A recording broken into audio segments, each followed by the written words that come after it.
చలో అందరికీ శనార్థులలో టీవీ5 సమర్పించు మాస్ మల్లన్న ముచ్చటకు స్వాగతం. వచ్చేసిండు మీ నర్సికాక. ఇక అరుచుకుందాం రారుల్లా ఇయాల్టి మోక.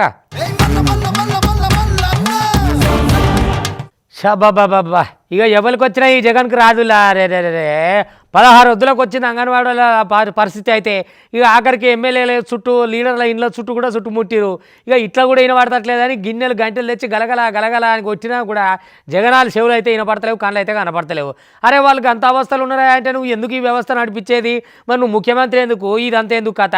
జర్ర ఆగుతా అత 4 వద్దులు ఇంకో 4 నెలలు నట్టున్నది కదా. నీ భర్తని ఏపీ జనమంతా అంటున్నారు నీ కూడా వారెత్తును. అరే అమలకల్ పాపం వాళ్ళు పస్తులుండి ఈ నొద్దుల సంధి 16-17 రోజులకు వచ్చింది. వాళ్ళని పట్టించుకోవాలి కదా ప్రభుత్వం అన్నాక. ఏది లేదు ఎక్కడ లేదు. ఓ అమ్మ ఉరువది మీద పడ్డట్టుగా ఊకనే వీళ్ళకే సరిపోతాయి జౌడాలు అని గాలిపంక పార్టీ గాలి గాలి అన్నట్టే ఉన్నదని ఏపీ జనాలు ఏమదిడుతున్నారు అనుకో రాదురి. ఇక చూడు వాళ్ళ అవస్థ ఎట్లున్నదో. జగన్ మామయ్య నువ్వు ఏపీలో ఎవరితోటన్నా పెట్టుకో కానీ అంగన్వాడి అక్కలతో పెట్టుకోవద్దు సుమా. చూసుకొని నేను ఇంటికి పంపిదాకా ఊకునేటోళ్ళు కూడా గారు వాళ్ళు. వాళ్ళతో పెట్టుకుంటూ అంటే వాళ్ళ రుణం వాళ్ళ పాపం తలిగిందంటే చక్కగా ఇంటికి పోతావు కుర్చీ దిగి. ఏమనుకుంటున్నావు? ఇప్పటికే 16 రోజులకు వచ్చింది. వాళ్ళు పస్తులుండి ఇల్లు నిడిచి రోడ్డు మీదకి ఎక్కి గింతగానం చేస్తుంటే నువ్వు వాళ్ళని పట్టించుకోవా? ఇక వాళ్ళు లొల్లి పెడితే ఎట్లుంటుందో తెలుసు కదా. ఒక్కసారి చూడు లొల్లి ఎట్లా పెట్టిరో. స్టీల్ ప్లేట్లు పట్టుకొని గంటలతో గలగల కొడుతుంటే చెవులు గిల్లు అనాలే. మరి ఏమనుకుంటుండో ఎట్లా అనుకుంటుండో తాతో నీకు అంగన్వాడీల సంగతి అసలే తెలియదు. వెనుకకు పంపాలంటే వాళ్ళే చూసుకో నిన్ను. మరి నువ్వేదో వాళ్ళతో మజాక్ ఆడుతున్నావు. ఒకసారి చూద్దాం రారా సప్పుడేందో. ఈ రోజు మేమేమి డిమాండ్లు పెట్టి ఇప్పుడు అర్జెంటుగా చేయండి అని చెప్పింది కాదు. గత 2 సంవత్సరాల నుంచి కూడా మా విజ్ఞాపనలను అనేక మంత్రులకి ఎంపీలకి అందరికీ కూడా ఇచ్చుకుంటూ వచ్చి మా పరిస్థితిని చెప్తున్నాం. పెరుగుతున్న నిత్యావసర వస్తువుల దృష్ట్యా మేము జీతాలు పెంచండి అని అడుగుతున్నాం. ప్రభుత్వం 3 సార్లు చర్చలు జరిపినా కూడా వేతనానికి సంబంధించి ఎటువంటి సఫలం చేయలేదు మా చర్చల్ని. ఇప్పుడు జీతాలు అయితే పెంచేది లేదు. 3 నెలల తర్వాత మేము ఆలోచిస్తాం. సంక్రాంతి తర్వాత మళ్ళీ చర్చలు జరుపుతున్నాం. ఈ విషయాలన్నీ ముఖ్యమంత్రి గారి దృష్టికి తీసుకెళ్తున్నాం అంటున్నారు. ఇప్పుడు 15 రోజుల నుంచి మేము చేస్తున్న సమ్మె ముఖ్యమంత్రి గారికి తెలియట్లేదా అని అడుగుతున్నాం. అంటే చెవులుండి వినలేని, చూపుండి చూడలేని, నోరుండి మాట్లాడలేని విభిన్న ప్రతిభావంతుల ప్రభుత్వంలో ఉన్నామా అని మేము ఆలోచిస్తున్నాం. చూసిరా ఇక గదన్నట్టు. ఇక ఈ సప్పుడు ఇట్లుంటే ఇక మళ్ళీ ఓట్లప్పుడు ఇంకో సప్పుడు చేసిన అనుకో ఇక సప్పుడు గంటనే పోతాడు జగన్ తాత ఇంటికి. ఆ వెనక సీరి ఏముండదు అనమాట ముచ్చట. అందుకని జర పట్టించుకునే పని చేయి నువ్వు. ఎందుకంటే అంగన్వాడి అక్కల కోపం వచ్చిందంటే ఇక వాళ్ళ ముచ్చట వేరే ఉంటుంది. ఇక నువ్వు ఏదో ఉద్యోగులతోటి ఎందుకు ఆటలాడు? ఇక వాళ్ళే మరి నీకు ఆఖరి కాడ గుంత తీసేది. మరి చూసుకో కాక జగన్ కాక. మరి ముందే చెప్తున్నాము. ఇక వాళ్ళు అసలే అమలక్కల ఇక ఆడోళ్ళు. ఇక వాళ్ళు శాపనార్థాలు గిట్ట పెట్టిరు అనుకో ఏమి లేకుంటే వెళ్ళిపోతావు నువ్వు. ఇక నీ ఇష్టం మరి. అయ్యో హైదరాబాద్లో అయితే ధరల గురించి ఏమన్నా మాట్లాడేటట్టున్నదా? ఓ రాములక్క ఎల్లక్క మల్లక్క పుల్లక్క అని ముచ్చట్లు పెట్టుకున్నా కూడా ఒట్టిదే అవుతుంది. సంచులు పట్టుకొని పోతే ఏముంది? 50 రూపాయల కింద ఏమన్నా వచ్చేటట్లేవులా. ఏమున్నా 100 ఏ కట్ట కొను, కాకరకాయ కొను, బీరకాయ కొను, గోకరకాయ కొను, నువ్వు ఏ కాయన్నా కొను. ఇక మటన్ చికెన్ అయితే మంటే పెడుతున్నాయి అనుకో రాదురి. మటన్ ఏకంగా 1000 రూపాయలకు వచ్చింది. ఇక చుట్టపొడి వస్తే ఇంటికి తాళం వేసి కురకాలే. ఎందుకంటే ఓ పాట ఉండే కదా, చుట్టం వస్తుండమ్మా మా ఇంటికి ఇంటి తాళం వేసి ఉరకాలే పక్కింటికి అని. అగో ధరలు గట్ల మండుతున్నాయి. ఏం చేసేటట్టున్నదిలా? అబ్బబ్బబ్బబ్బబ్బా హైదరాబాద్లో కూరగాయల ధరలు, నిత్యావసర వస్తువుల ధరలు అయితే అస్సలు అగ్గువలేవు. ఆకాశానికి తాకుతున్నాయి అనుకో రాదిరి. ఎక్కడి ఎక్కువ ఏం కథ నాయన. కాయగూరలను వంతట్లేదు, ఆకుకూరలను వంతట్లేదు. ఏది ముట్టుకోపోయినా 50 రూపాయలకు మీదనే ఉన్నాయి కానీ కిందికి అయితే లేవు చూడురి. కాకరకాయ 70 అయింది, గోకరకాయ 50 అయింది, దొండకాయ 60 అయింది, బెండకాయ 50 అయింది. మిర్చితో సహా ఏది బీన్స్ కొనబోయినా 70, 60, 80, 100, 90. వంకాయల దగ్గర నుంచి, చిక్కుడుకాయల దగ్గర నుంచి, అల్లం వెల్లుల్లి, బీరకాయలు ఏ కాయలన్నా తీసుకోరి ఏ కాలమన్నా కానీ వామ్మ ఏం ధరలు. అల్లం 400 ఉన్నది. ఇదివరకు 300 ఉండే. ఇప్పుడు అట్లా 100 పెరిగిపోయింది. ఎటు తిరిగి రియల్ ఎస్టేట్ పెరుగుడుతోటి వ్యవసాయం చేసేటోళ్ళు కూడా తగ్గిరు. ఇక మార్కెట్కి వెళ్ళి కూరగాయలు వేసుకురావాలంటే ఇక తక్కువ కానీ ఎక్కువ రేటు చెప్తారు కదా. అగో మీదికి వెళ్ళి ఇట్లా అయిపోయింది అనుకో రాదురి. ఇక నూనె ధరలు ఏమి తక్కువ ఉన్నాయా? నూనెలు కూడా ముట్టుకుంటే లేదు. మండుతున్నాయి ధరలు అయితే. అమ్మమ్మమ్మ ఏ కూరగాయ ధరలు చూసినా 50 రూపాయలకు పైమాటే. మరోవైపు పప్పుల ధరలు నిప్పులు కురిపిస్తుంటే వంట నూనెలు పొయ్యి మీద పెట్టకుండానే ధరల వేడితో సెలసెలా కాగుతున్నాయి. బియ్యం ధరలు ఏకంగా 1000 నుంచి 1500 రూపాయల వరకు క్వింటాల్కు పెరిగాయంటే ధరలు ఏ రేంజ్లో పెరుగుతున్నాయో అర్థం చేసుకోవచ్చు. ప్రస్తుతం మనం ఆ కూరగాయల మార్కెట్లో ఉన్నాం. పూర్తిగా ధరలన్నీ కూడా ఆకాశాన్ని తాకుతున్న పరిస్థితి మనకు కనిపిస్తుంది. ఏ కూరగాయ ధర చూసినా కూడా 50 రూపాయలకు పైమాటే పలుకుతున్న పరిస్థితి మనకు కనిపిస్తుంది. అన్ని ధరలు విపరీతంగా పెరుగుతుంటే సామాన్య జనాలందరూ కూడా ఆవేదన వ్యక్తం చేస్తున్న పరిస్థితి మనకు కనిపిస్తుంది. మనతో మాట్లాడిన చాలా మంది పబ్లిక్ ఉన్నారు. చాలా రేట్లు పెరిగినాయి. సామాన్యుడికి చాలా కష్టమైపోతుంది. 100 రూపాయలు 70 రూపాయలు కూరగాయలు ఉంటే ఎట్లా తినాలి సామాన్యుడు? 10,000 15,000 జీతాలతో ఏంటి పరిస్థితి? చాలా దీన్ని కంట్రోల్ 300 రూపాయలు ఉంది కిలో అల్లం వెల్లుల్లి కూడా. అది వేసుకునేటట్టు ఉందా అది కూరగాయలలో? బెండకాయ బెదిరించినట్టే ఉంది, కాకరకాయ కసిరిచ్చినట్టే ఉంది, గోకరకాయ గుర్రు అంటున్నది, క్యారెట్లు అయితే ఇక కస్సు అంటున్నాయి అనుకో రాదురి. క్యాప్సికం కూడా 70 రూపాయలకు వచ్చింది. ఇక వంకాయ అయితే వంగబెట్టి ఈపులో గుద్దినట్టే ఉన్నది. అగో గంత రేట్లు ఉన్నాయి కూరగాయలు. ఓ అమ్మ ఏం కొంతట్లేదు. ఆఖరికి చికెన్ కొందామంటే కిలో 220 అయింది, మటన్ అయితే 1000 రూపాయలు అయి కూర్చుంది. సుటమోడు ఇంటికి వస్తే తాళం వేసుకొని అవతలికి పోవాలి. పట్నంలో సుటమూలం కూడా పిలుచుకునేటట్టు లేదులా. గంత ధరలు పెరిగినాయి. ఏం ధరలు ఏం కొనేటట్టున్నది, ఏం తినేటట్టున్నది. వెనకట నారాయణమూర్తి సార్ పాటున్నట్టే ఉన్నది. ఏం కొనేటట్టు లేదు, ఏం తినేటట్టు లేదు, నాగులో నాగన్నా అన్నట్టే ఉన్నది ధరలు. అమ్మ ఏం ధరలు అమ్మ ఈ ధరలు. నీ పాడైపోను తోకదైన బలిలో బాబామర్దులేమో లేసే గుర్తురేమే అని కొత్త ముఖ్యమంత్రి రేవంత్ రెడ్డి దంచేసి పెట్టిన అనుకో రాత్రి గరంగా. మీతో అయ్యేది లేదు పోయేది లేదు మాకు తెలియదానే. చూస్తాం పురాగా లెక్కలు తీస్తాం.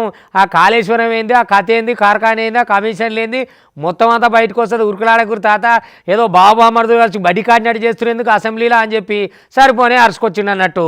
మొత్తం మీద అయితే గట్టిగానే ఉన్నట్టున్నది కదా. కొత్త ఇక ముఖ్యమంత్రి కాకముందే దంచి దమాంచి పెట్టాడు రేవంత్ రెడ్డి అంటే. ఇక ముఖ్యమంత్రి అయినాక ఎట్లుంటుంది, ఇక చిట్టా పట్టా వెళ్తున్నాయి అనుకో రాజురి పంచులు. ఇక అట్లే ప్రజాపాలన పోస్టర్ కూడా విడుదల చేసిండు. ఇక జనాలకు ఏమేం చేయాలో ఎట్లా చేయాలో మాకు ఎరికేనే ఎక్కి ఎన్నొద్దులు కాలేదు. అప్పుడే ఉరకకురేంది ఇవి చేస్తాం అవి చేస్తాం అని. మీరు 10 ఏళ్ళలో చేసింది ఏమి లేదు కానీ ఇంక ఇది చేయలేదు అది చేయలేదు అప్పుడే అంటావు ఎందుకు? ఎక్కి ఎన్ని రోజులు కాలేదు కదా, చేస్తాం చూడురి అని చెప్పి సరిపోనే చెప్పుకొస్తున్నాడు చూద్దాం రాని. అగో బాబా మాడుతులేమో బాగా ఊర్లో పడుతున్నారేమో ఉరుకులాడకురు తాత. ఎందుకట్లా తోక తగిన బలులో అమ్మ భలే చేస్తున్నారు కదా కథ అంతా. అసెంబ్లీలో ఇప్పటికే అన్ని వాస్తవాలు బహిర్గతం చేసినాం. మీ బావమరుదుల తాపత్రయం ఏందో, ఈ సభలో జరిగేది ఏందో అందరికి చూస్తూనే ఉన్నారు జనం కూడా. బీఆర్ఎస్ నేతలు ఇప్పటికే ప్రజల రక్త మాంసాలు మొత్తం పీల్చి చేసిర్రు. ఏం చేసిరా మీరు తెలంగాణకు? మీరు చేసింది ఏం లేదు కానీ మళ్ళీ 3ోసారి కూడా అధికారంలోకి వస్తే ఏం చేద్దాం అనుకురో, ఏమేమి కొనిపెట్టుకురో, అవి విజయవాడలో ఎందుకు దాచిపెట్టుకురో అన్నీ మాకు ఎరిగాని. రేవంత్ ఒకసారి గట్టిగానే అరుచుకున్నాను అనుకో రాదురి. 3వ తేప కూడా సీఎం అయినాక ఇక వాటిని వాడుకుందాం అనుకున్నారని చెప్పి అన్ని సౌకర్యాలు ఉన్న భవనాలనేమో కులగొట్టిరు. మళ్ళీ కొత్తవి కడదామని చూసిరు. ఆ కమిషన్లు మీకు లెక్కలు మీ అంత తప్పుల్లో తడికే ఉన్నది మాకు తెలియదా? అయినా మా సర్కారు ఏర్పాటు ఎన్ని రోజులు అయిందా? ఏం ఉరుకులాడుతురు ఇది కాలే అది కాలే ఇది ఇయ్యలే అది ఇయ్యలే అని. మీరేమో ఈ 10 ఏళ్ళలో లెస చేసినట్టు బాబా మరుదులేమో భలే ఎగురుతున్నారు అని చెప్పి అంటున్నాడు కదా. ఒక్కసారి ఇందాం రారి. అయ్యా పోయిన సంవత్సరం కానీ గత సంవత్సరం కానీ డిసెంబర్ 28కి మొదలయ్యి మార్చి వరకు పేమెంట్లు వేసినారు. ఈసారి డిసెంబర్ 9 నాడే పేమెంట్లు వేసినాం. మీరు గతంలో చూడండి, ప్రతి సంవత్సరము ఎప్పుడు రైతు బంధు పథకం ఖాతాలో పడ్డది ఎప్పటి వరకు ఇచ్చుకుంటూ వచ్చిండ్రు. చాలా విచిత్రంగా అప్పుడే అది ఇవ్వలేదు అప్పుడే ఇది ఇవ్వలేదు. బావబామర్దులు ఇద్దరు తోకదగిన బల్లులాక వాళ్ళ దుక్కులాట ఏందో నాకు అర్థం కాలేదు. పోయిన సంవత్సరం కూడా డిసెంబర్ 20 నాడు మొదలుపెట్టారు. మార్చి 31 వరకు రైతు బంధు పథకం ఖాతాలో పైసలు వేసుకుంటూనే పోయినరు. అన్ని ఖాళీ చేసిపోయినరు నాయన, మొత్తం ఏంది లేదు. వచ్చి చూస్తే ఖాళీ గిన్నెలే కనిపిస్తున్నాయి. మేము లంకె బిందెలు అనుకొని వస్తే ఖాళీ కుండలు కనిపిస్తున్నాయాడా. ఇక దాన్ని అంతా సర్దిద్దాలే సంసారం. ఇప్పుడు మామూలుగానే రేవంత్ రెడ్డి సార్ మాట్లాడితే ఎట్టుంటుందో మీకు ఎరికే కదా. ముఖ్యమంత్రి కాకముందుకేనే ముచ్చట చెప్పాలంటే దంచి దమాన్ చేసి పెట్టేదా. ఇక ముఖ్యమంత్రి అయినాక ప్రతిపక్షాలకు చెప్పకుంటుంటాడా చెప్పురి. ఇక గట్టిగానే అరుచుకుంటున్నాడు వానని. ఏ లెక్కలు ఎక్కడెక్కడ ఉన్నాయి, ఏమేమి సంగతి, కాళేశ్వరం లెక్కలేంది, ఆ కథ ఏంది అని తెలుస్తామని కూడా దండిగానే అనుకొస్తున్నాడు. చూడాలా మరి పంచాయతీ ఎట్టబోతుందో ఏం సంగతో కానీ మంచి జోరు మీద ఉన్న చూడురి. అయినా ప్రతిపక్షాలు ఇక పాలక పక్షాలు అన్నాక ఇటువంటి ఫైటింగ్లు జరుగుతూనే ఉంటాయి కదా. ఇక అందుకే ఇటువంటి హాట్ కామెంట్ చేసిండు రేవంత్ రెడ్డి ముఖ్యమంత్రి. దంచుకోరికి అంతే, ఇంకా ఏం కావాలి. ఇంకా గాలి పంక పార్టీ అంటేనే గాలిగా మీరే కొట్టుకోవాలి. పక్క పార్టీలతో ఎందుకు పంచాయతీ? మీరు ఎన్ని వ్యూహాలు తీసినా ఎన్ని సినిమాలు తీసినా మీలో మీకే పడతలేదా? మళ్ళీ మీరికి వెళ్ళి వ్యూహాలు జన జాగ్రత్తలు. అబ్బో ఎక్కడి కథ ఏం కథ జగనాలు. ఒకసారి చూడు సంవత్సరం కొట్లాడుతున్నట్టే ఉంటుంది. ఎమ్మెల్యేలకు ఎంపీలకు మీకే వాడని పరిస్థితిలో మీరే ఉంటుంది. ఇక మళ్ళీ మీరికెళ్ళి మందిని ఉద్ధరిస్తారు. మీరు ఏపీని ముందరికి తీసుకుపోతారు. మీరు మీ పంచాయతీ పాటు దంచుకోరు. ఇక దగ్గర పడ్డది కదా ఎట్లాగో మీ కాలం కూడా. అందుకని దంచురు దిమ్మడి దంచుకోరు ఎవరు పంచాయతీలు. ఈ దానికి ఏమి లేదు. గాలిపంక పార్టీ వాళ్ళకు సిగపట్లకైతే సిగపట్లు ఉన్నాయి అనుకో రాదురి. ఇక జమ్మలమడుగు నియోజకవర్గంలో విభేదాలు ఒక్కసారి రచ్చకెక్కి రచ్చరంబోలో చేసినాయి. ఇటు ఎమ్మెల్యే సుధీర్ రెడ్డి మాజీ మంత్రి సుబ్బరామిరెడ్డి మధ్య ఇక కోల్డ్ వార్ గట్టిగా ఈ మాటల యుద్ధంతో సురువైంది అనుకో రాదురి. చలికాలం మంట పెట్టుకున్నట్టే బగ్గున మండుతున్నాయి మంటలన్నీ. టీడీపీ నుంచి వైసీపీకి చేరిన రామసుబ్బారెడ్డిని ఇక మొదటి నుంచే ఎమ్మెల్యే సుధీర్ రెడ్డి వ్యతిరేకించుకుంటూ వచ్చింది. ఇక అదే ముచ్చట మీదకి వెళ్ళి గిచ్చి ఖాయం పెట్టుకున్నట్టు ఒకటే లొల్లి పెట్టుకుంటారు అనుకో రాదురి. ఇక ఆరిపోయే దిగుబానికి కాలానికి వెలుగు ఎక్కువ అన్నట్టు మరి ఏమిటి కురుకులాడుతారో ఎందుకు కురుకులాడుతారో తెలుస్తలేదు కానీ దగ్గర పడ్డ కాలానికి ధరవులు మాట గట్టిగా వేసుకుంటున్నారు చూడుది. ఎట్లా ఉన్నదో వీళ్ళ కథ. నేను జగనన్నను నమ్ముకొని ఉన్నాను ఇడా. జగనన్న ఇచ్చే పథకాలను, జగనన్న అభివృద్ధిని, జగనన్న వెంటనే ఉంటాం మేము. మీ తిన్న వారికి మరి మీరు అభివృద్ధి చేసినా, నువ్వు చంద్రబాబు నాయుడులో చేసినావో, ఆదినారాయణ రెడ్డి ఫేస్తో చేసినావో, నారాయణ రెడ్డి ఫేస్తో చేసినావో. ఇప్పుడు మీకు అందరికీ డైరెక్ట్ సవాల్ ప్రెస్ ద్వారా. దేవుడిలో 2 కుటుంబాలు వైఎస్ఆర్ టీడీపీ ఉంది, ఆర్ వైఎస్ఆర్ ఇది టీడీపీ బీజేపీ ఉంది. ఆదినారాయణ రెడ్డి గారు బీజేపీకి ఉన్నారు, నారాయణ రెడ్డి కొడుకు భూతద్దం అంటే భూపేష్ అంటే భూతద్దం ఆయన టీడీపీకి ఉన్నాడు. మీరు నిజంగా ధైర్యాలుగానే ఒక్కరికే పుట్టినింటే నువ్వు బీజేపీ పైన పోటీ చేయి, నీ అన్న కొడుకు టీడీపీ పైన చేస్తాడు. నేను తెలుగుదేశం కాదు, మీ తిన్న మారను. వైఎస్ఆర్ పైన నేను నిజంగా నా జగనన్న పైన పోటీ చేస్తా. చూసిరా ఇక కదన్నట్టు. ఇక ఇరు వర్గాల నడుమ పరస్పర దాడులు చేసుకుంటూనే ఉన్నారు. అప్పటి నుంచి నేతల మధ్యలో మాటలు యుద్ధం గట్టిగా నడుస్తుంది. ఇక ఓట్ల యాళ్ళ నేతల నడుమ సయోధ్య కూడా కుదుర్చాలని పార్టీ పెద్దలు ఎంత ప్రయత్నించినా వీళ్ళు సిగ ఆలు బట్ట అలా సిగ వీలు బట్ట సిగలు కొట్టుకున్నట్టే ఉన్నది తప్ప ఏమిటికి అయితే ఏమీ లేదు. గాలిపంక పార్టీ ఘనమైన చరిత్రే గది కదా. ఇక అందుకని అట్లాంటి చరిత్రను నిలబెట్టుకునేందుకు గట్టిగానే కొట్లాడుతున్నట్టు. ఎవరికి వాళ్ళు పడకుండా ఇక పక్క పార్టీలో జోడికి ఏడబోతారు. ఒక పార్టీలో ఇంతగానో కొట్టుకుంటుంటే పట్టుది సిగలు పట్టుకొని దంచుకొని ఉన్న పనే ఉన్నది. దేశంలోనే లేత బ్యాచిలర్ ఉన్నాడు కదా రాహుల్ కాక, మళ్ళీ యాత్ర పెడుతున్నాడట.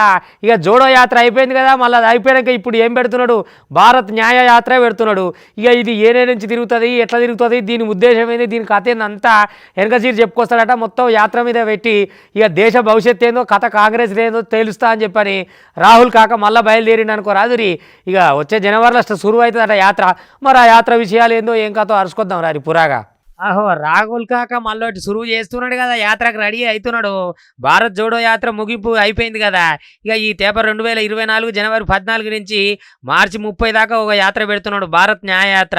ఇక ఈ పేరుతోటే పోతున్నాడట. ఇప్పుడు రాహుల్ న్యాయయాత్ర మణిపూర్లో సురువు అయిందంటే మార్చి 30 తేదీన ముంబైలో ముగుస్తుందట. మొత్తం 6200 కిలోమీటర్లు జరిగేది ఉన్నదట. ఇక 14 రాష్ట్రాల దాకా కొనసాగుతుందట ఈ యాత్ర. ఇప్పటికే 85 జిల్లాలలో రాహుల్ సభలు నిర్వహించేది ఉన్నదట. దేశంలో ఆర్థిక, సామాజిక, రాజకీయ న్యాయం కోసం చేపట్టబోతున్న ఈ యాత్ర అని దండిగా చెప్పుకొస్తున్నాడు మన కాక.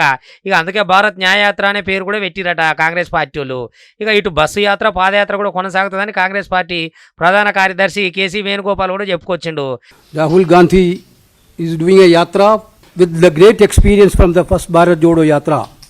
Certainly this yatra is going to interact with the youth of this country, women of this country, or marginalized people, different areas of the people. This yatra will cover a distance of 6,200 kilometers. Basically, mode of yatra is a bus yatra. Bus yatra allow maximum access to the people on the way, but it will also have a short stretches of walking every now and then. ఇక భారత్ జోడో యాత్ర చేసిన అనుభవంతో రాహుల్ యాత్ర చేయబోతున్నారని కూడా అంటున్నారు కదా. మొత్తం మీద అయితే గట్టిగానే ఉన్నది కాంగ్రెస్ వాళ్ళ కథ ఏదో. ఇక ఈ యాత్రతోటి యువతలను, మహిళలను, అనగారిన వర్గాలని రాహుల్ డైరెక్ట్గా పోయి ముఖాముఖి మాట్లాడతారట. ఇక ఇప్పటికే మణిపూర్ నుంచి సురువైందంటే భారత్ యాత్ర నాగాలాండ్, అస్సాము, మేఘాలయ, పశ్చిమ బెంగాల్, బీహారు, జార్ఖండ్, ఒడిశా, ఛత్తీస్గఢ్, ఉత్తరప్రదేశ్, మధ్యప్రదేశ్, రాజస్థాన్, గుజరాత్ మీదకెళ్ళి గుత్తపట్టినట్టే తిరిగి వస్తాడట. మొత్తం మీద ఈసారి బస్సు యాత్ర, పాదయాత్ర లెక్క మొత్తం మీద నడుస్తుందట. ఇక మరి కాంగ్రెస్ వాళ్ళు పెద్దగానే చేస్తారు కసరత్ అనేది, దీన్ని బట్టి చూస్తే అర్థమవుతున్నది కదా. ఇక ఇప్పటికే మీటింగ్లు ఇట్లా జోరుగా పెడుతురు కదా. అందుకే ఏదున్నా దేశంలో కూడా రావాలనే దాని మీద ఇక జోరు యాత్రలు సురువు చేసినట్టు రాహుల్ కాక. అమ్మో పాడైపోను ఏమి సలిలా చలి, అమ్మమ్మ చలికాలం పో నాయన, ఎక్కడి చలి ఏం కథ, కిచకిచ కోతులోనికినట్టే ఉన్నది కదా పరిస్థితి. అయితే ఇక చూడురులా పొగ మంచు అయితే తెల్లారుగా అట్లా ఏమన్నా కనపడనిస్తట్లేదా.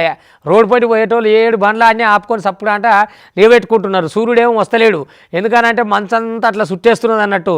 ఇక ఏ 9-10 అయితే కానీ సూర్యుడు కనిపిస్తలేడు, ఎలుగు వస్తలేదు.